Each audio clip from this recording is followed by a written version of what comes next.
যি বাটেৰে ওলাই গৈছিল সেই বাটেৰে আৰু উভতি নাহিল তিনি বন্ধু। ঘৰৰ পৰা গ'ল যি গ'লে চিৰদিনৰ বাবে গুচি গ'ল। মাকে বাঢ়ি থৈ দিয়া ভাত সাজ তেনেকৈ থাকিল। সৰু পথাৰৰ ধনশিৰি নৈত গা ধুবলৈ গৈ প্ৰাণ হেৰুৱালে তিনি বন্ধুৱে। অকালতে অজান দেশলৈ গুচি গ'ল সৰু পথাৰৰ তিনি বন্ধু মুস্তাক আলী, জায়েদ খান আৰু সন্দীপ মাহাতো।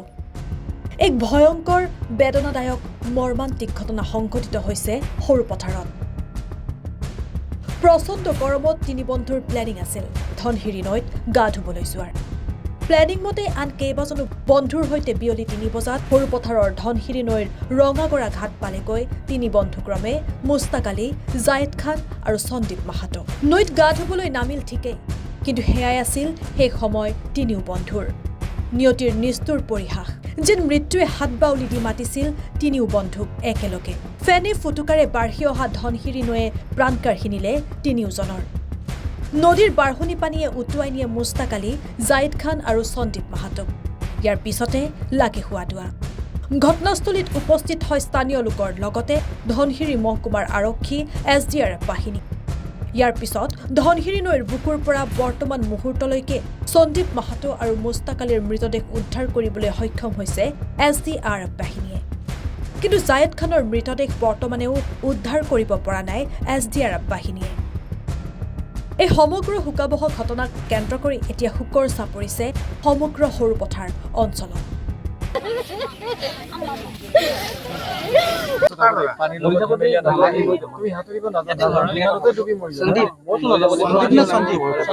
গাঁৱত মানে 9জনমান আমাৰ সৰুপথাৰ টাউনৰ পৰা ইয়াতে গা ধুব আহিছিলে ল'ৰা।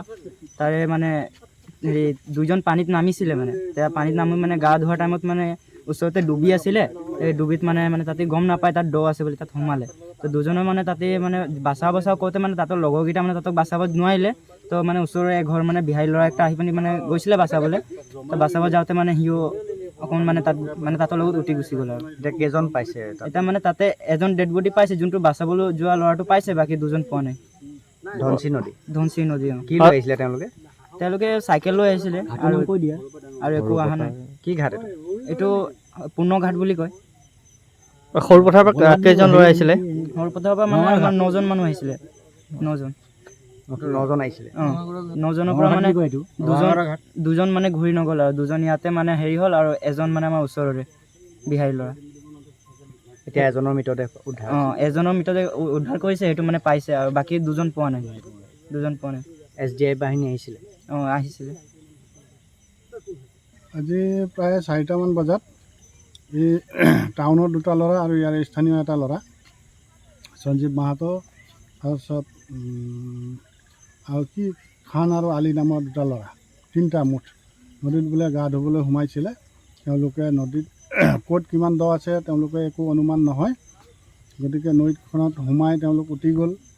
উটি যোৱাৰ লগে লগে সকলোকে খবৰ দিয়া হ'ল। SDRFো আহি পালে, পুলিচ প্ৰশাসনো বৰ্তমানলৈকে ইয়াতে আছিলে।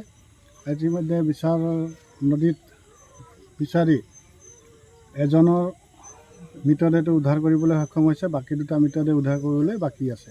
আপোনাৰ পাছফালে যিখন নদী আছে এই নদীখন এই ধনশিৰি নদীখন হয়। ধনশিৰি নদী।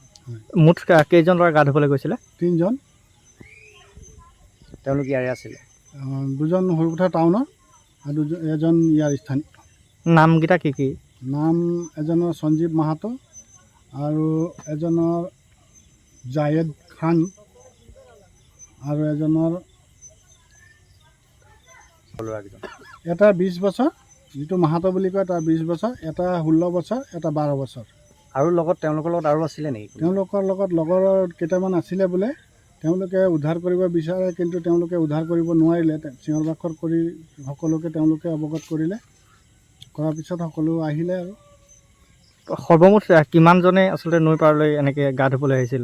এনেই শুনিবলৈ পোৱা মতেতো তেওঁলোক প্ৰায় 9জনমান আছিলে। তাৰে 3জন নৈত নামিছিলে, বাকীখিনি হয়তো নৈত নমা নাছিলে। এতিয়া এজন ৰিকভাৰী হৈছে? এজন ৰিকভাৰী হৈছে। 2জনৰ পোৱা নাই? 2জনৰ বৰ্তমানলৈকে একো সংসূত্ৰ পোৱা নাই। কোন ঠাইত হৈছিলে? এই 2 নং পদুমনি ৰঙাগৰা ঘাট বুলি কয় এইখন নৈ।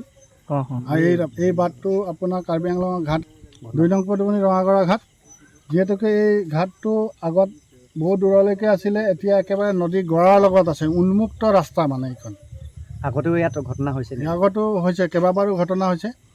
আৰু ইয়াত ঘাটখন এতিয়াতো বৰ্তমান ঘাট চলোৱা নাই, সেইটো কাৰ্বি আংলঙে দিয়ে, আমাৰ গোলাঘাট ডিষ্ট্ৰিক্টে সেই ঘাটটো আবণ্টন নিদিয়ে।